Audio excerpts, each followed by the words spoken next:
கிணத்தை காட்டிடுவாங்க. வாங்க கிணத்தை பார்ப்போம்.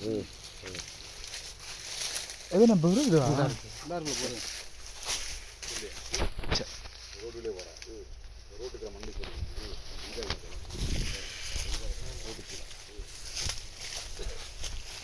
அதுக்காக தனியாக வந்துடும். இங்கே அது குளம் வந்து தனியாக ஒரு கிலோ 1 கிலோ வாங்கி குளத்தை வச்சுக்கலாம்.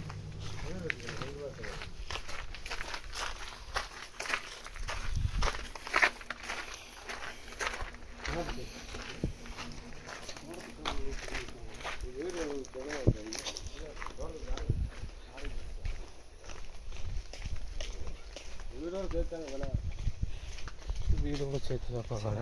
சரிங்க. வாடகைக்கு இருக்காங்க. இது நம்ம இது இந்த ஏரியாவை சேர்த்து தானே வரும். இந்த கடை போனோம்ல ரோட்லேருந்து இங்கே வரைக்கும் இப்போ நம்ம சுற்றணும்ல அதுவும் போடி உள்ள அடித்து மேலே வரைக்கும்.